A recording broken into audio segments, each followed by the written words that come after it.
everybody, how's it going? This is Edan of LightCycleAstrology.com. Welcome back to the channel, friends. Today we are taking a look at Mercury's retrograde in the sign of Taurus. That began last Friday, and which is probably just ramping up a little bit in speed by now as we've had a couple of days into the retrograde motion of Mercury.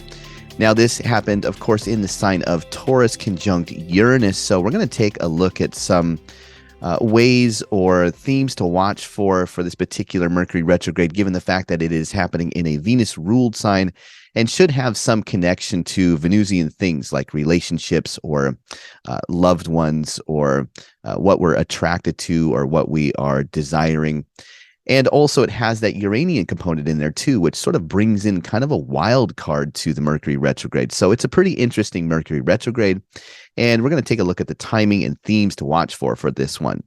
All right, now before we jump into today's content, don't forget to like, share, subscribe, hit the notification, leave me some comments in the comment section. All those things help to grow the channel, and I so do appreciate that. Also, you can always go to my website, lightcycleastrology.com, if you ever want to pass me a private message or you're interested in checking out the personalized readings that I do for people. Okay, so with housekeeping out of the way, let's go ahead and pull up the real-time clock and take a look at the timing of this Mercury retrograde. So as of last Friday, April the 21st, right around 4 a.m. Eastern Time, Mercury is stationing to turn retrograde. Here's that little S down here at 15 degrees and 37 minutes of Taurus. And Mercury typically retrogrades for about 3 weeks. So this is something that's happening over the next couple of weeks here before Mercury stations to turn back into direct motion. And of course, we have Mercury within this 3-degree range of engagement to the planet Uranus. That 3-degree range that we usually use for delineating aspects as per the traditional range of engagement that traditional astrologers were using in the ancient world. So this Mercury retrograde has that Uranian quality associated to it. And in my mind, Uranus is really kind of a wild card. He sort of throws in things that are just wild or unordered into the situation. So that's one thing to kind of expect with this Mercury retrograde is expect the unexpected, right? And also this is happening, of course, in a Venus-ruled sign of Taurus, a sign that has that connection to things that are fixed or solid or stabilized, right? This is the sign that stabilizes the springtime. And of course, it has that connection to Earth. So it is a very earthy, sensual, and, the exaltation of the moon. It has that familial quality to it, that nurturing and that sustenance, that connection with food or things that we love or enjoy. And it also has a connection to the sun rising on its way to rising in high declination towards the summer solstice. So this is a sign that very much has this ideal about what is beautiful, what we want, what kind of lifestyle do we aspire towards. There are very solid and fixed goals that Taurus has. And so this is a time where some of those things could be called into question, right? So that's what we're going to take a look at as we get more into the Mercury retrograde topic today. But you'll notice that this is the timing as of last Friday, that things may begin to be noticed that are beginning to shift or change or slow down somehow. And one thing that is really unique about Mercury retrogrades just in general, not particular to this exact Mercury cycle this time around, but one thing that you'll notice here is if I roll the clock forward by hours and I place all of the planets into the 7th house for this East Coast local time here, just to demonstrate that you'll notice here is this DS, right? So this 7th house, of course, is the place where the sun sets. And you'll see that the sun is below the descendant here and Mercury is still an evening star in the sky. So what happens with Mercury retrogrades just in general is there is a very quick changeover from the time that Mercury begins to slow down, station, turn retrograde, and then becomes invisible in the sky. So what I mean by that is, if you haven't heard me talk about this before, this 15 degrees of separation that you'll notice here in the chart, where Mercury is at about 15.5 degrees of Taurus and the sun is about at 1.5 degrees of Taurus, that's about 15 degrees of separation between Mercury and the sun, right? Well, when a planet gets within that 15-degree range of the sun's light will be too overpowering to be able to see that planet shining through the remaining light of the day. So the sun goes down below the horizon, and Mercury is up in the sky just above the horizon, but there's still too much light in the sky to see Mercury's light shining through that luminosity. Mercury isn't that bright of a object in the sky. So that's one thing to keep in mind, is that there is big and rapid change to Mercury whenever he goes through a Mercury retrograde. It sort of feels to me like somebody takes the reins of a horse and just jerks them back really fast. It isn't just that Mercury is slowing down. It isn't just that Mercury is stopping and then reversing his direction. It's that all of those things happen as Mercury moves into invisibility as well. And invisibility is really, really important in ancient astrology because it is a symbol for whatever Mercury represents to almost work out in a challenging way, or the outcomes of Mercury don't come about very easily. They're difficult. So, for instance, let's say that you want to have a conversation with somebody, maybe clear up a miscommunication. This is usually a more difficult time to do that because it's as if this symbolic meaning of Mercury losing visibility and you can't see his star in the sky represents that maybe somebody doesn't quite understand what you're saying. The words go in one ear and out the other. It has that quality of sort of being invisible, or in Mercury's case, unheard. It has that kind of a quality to it. So there's a fast and rapid change around. Now, of course, this is also about 29 hours after the total solar eclipse that we had at the end of Aries. 29 hours after the eclipse happened, Mercury is stationing. So this is quite a potent Mercury reversal here. So let's go ahead and move the chart back to the current orientation. Okay, so last Friday, Mercury stations. Now let's go forward by days here. I want to just show you the progress of Mercury. And Mercury gets closer and closer to the sun as time goes on here. And one thing that happens just in general with retrogrades is as planets get really close to the sun, say within 7 or 8 degrees of the sun, in ancient astrology, they had a separate designation for this very close proximity. They called it combustion. It's like the sun is so hot, it's just, it's cooking that planet. So you can imagine now that whereas, like at the beginning of Mercury retrograde, you had difficulty expressing the thoughts or ideas or communications that you wanted to convey. Now, while Mercury gets closer to the sun and is in combustion, it's like this is the time where you just blow up. You just can't handle it, right? Things come to a head. They reach a boiling point. They sort of become almost extreme in a way. And this, of course, is going to lead to the Cassini moment that happens for us right around May Day here. Here's by May 1st, Mercury moves across the face of the sun here. Look at that.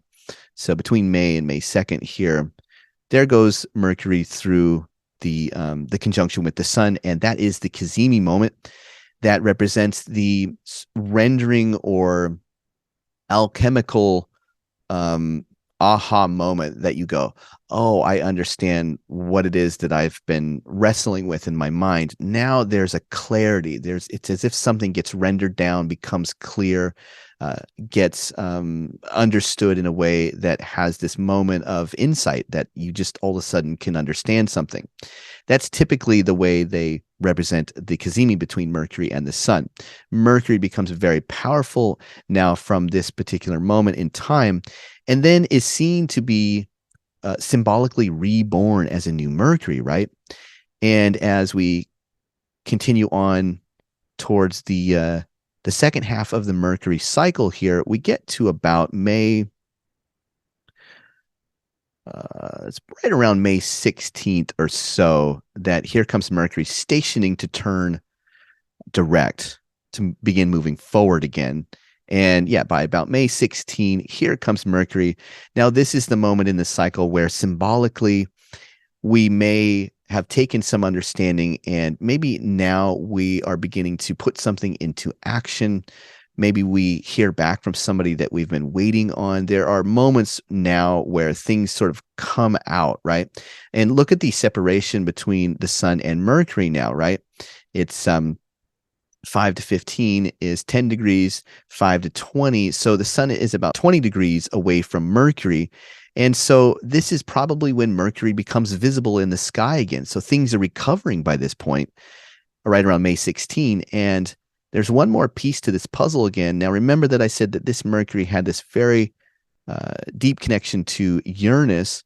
Well, the cycle, in my mind, really culminates and completes as Mercury begins to move right around June the 2nd through, let's say, June the 5th.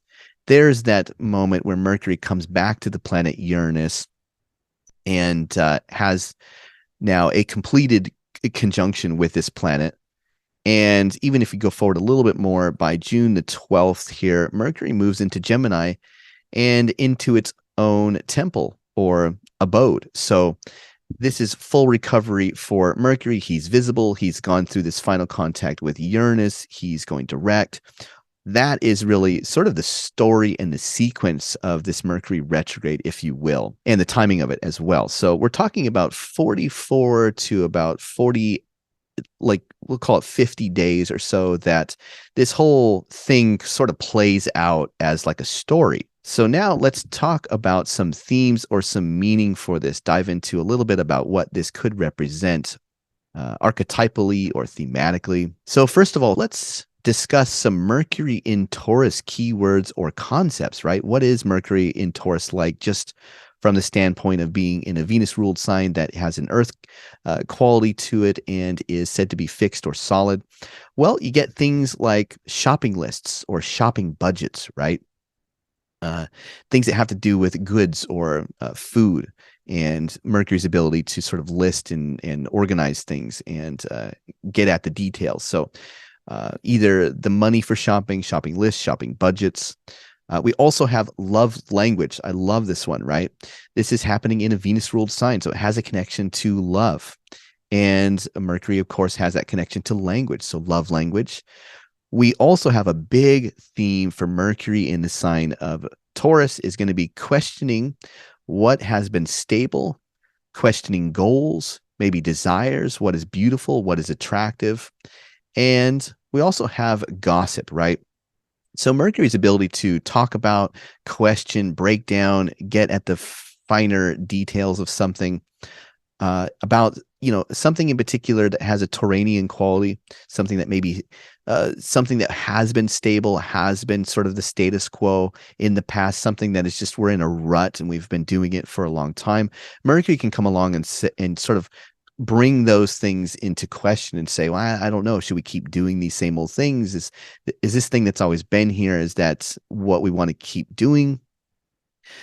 Which, of course, could be about goals, life goals, but it also could be something that has a connection to Venus itself, like things that we desire, things that we think are beautiful, people or things that we find attractive.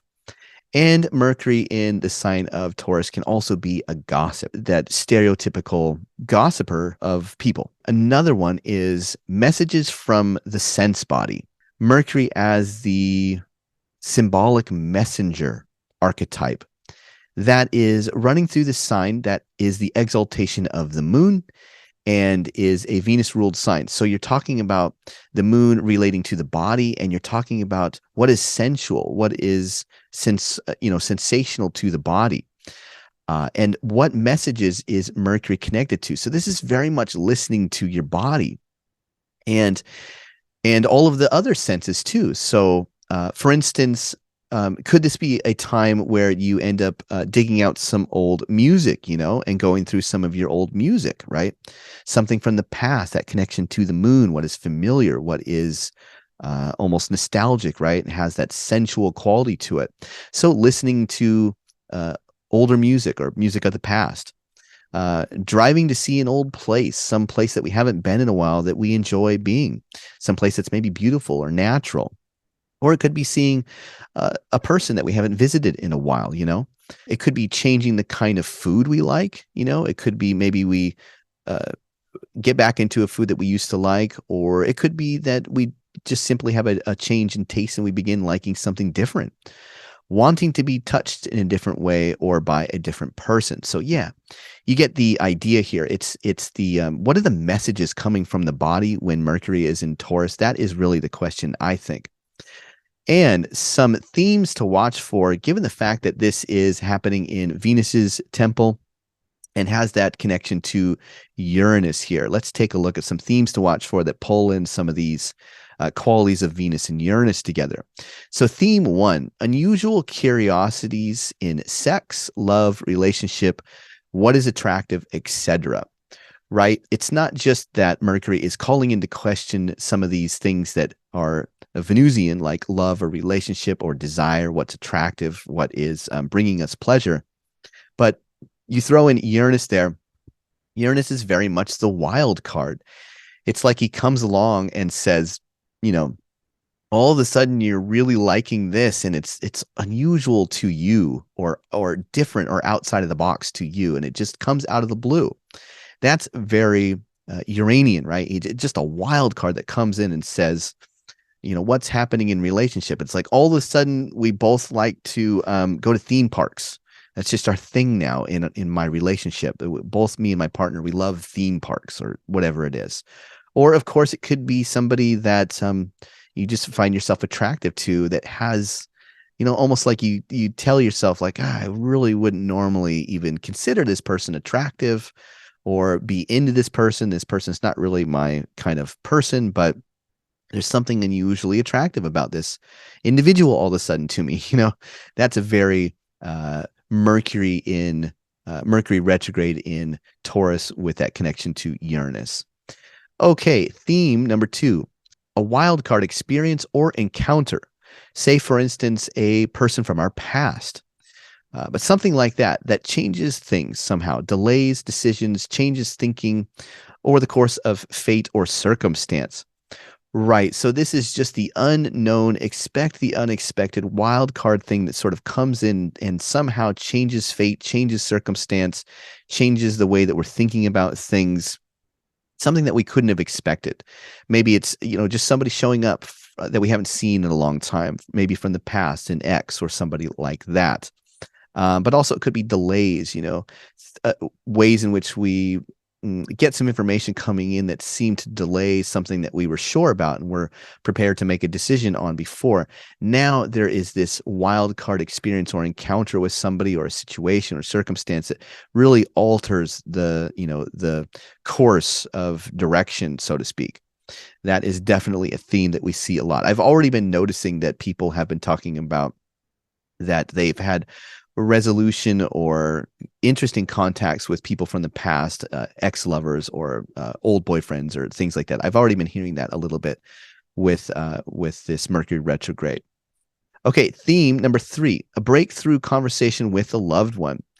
Definitely Mercury having that Uranian contact at the beginning of the shift into retrograde motion definitely indicates that sometimes you just have that not just wild card energy coming through, but that breakthrough, that liberation.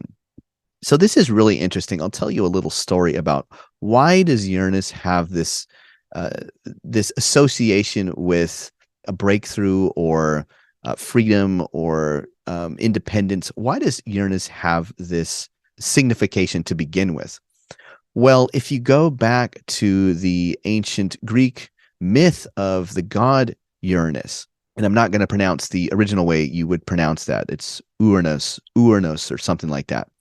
But the original myth was that Uranus was the original god right? He was the god at the beginning of everything.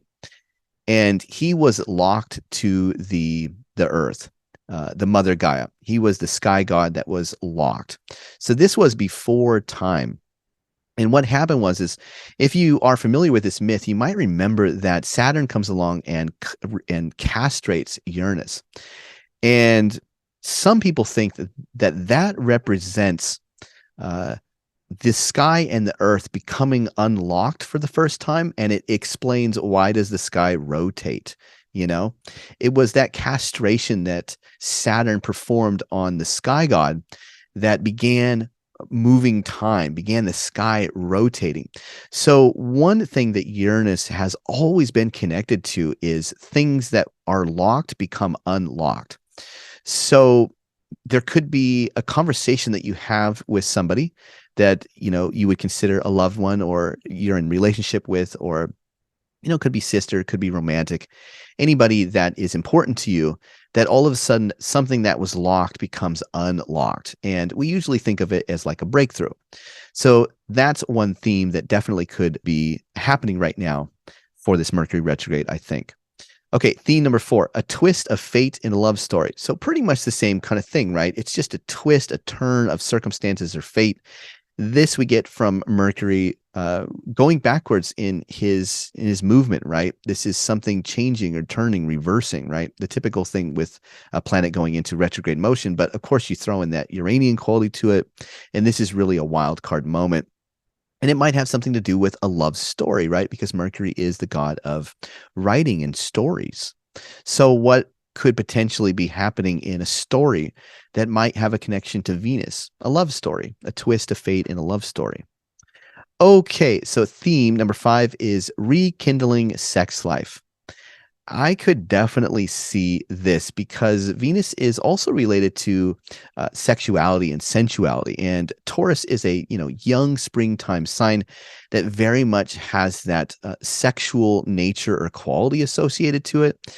So could this be a time where Mercury going backwards represents kind of a rekindling or a rediscovery, as it were, getting back to connecting in a certain way with sexuality or with a partner or something like that, right? So rekindling your sex life could be theme number 5. Or of course, anything along meeting somebody and having sex life where maybe there wasn't sex life, or I guess in the reverse, maybe it's something about maybe you need to take a break from a particular sex partner or something like that. So you could have any kind of shift or change in fortune that has a direct relation to sex life, I think, with Mercury going retrograde in Taurus with this Uranus conjunction. Okay, guys, well, that's what I have for today. Thanks so much, everybody, for watching. I hope you have a great week, and I'll be back again on Wednesday. We're going to shoot for doing a overview of the month of May for the astrology of May. So that's what we're shooting for this week. So let me know in the comments how this Mercury retrograde is treating you, and I'll be back again soon. Thanks so much, everybody. Bye for now.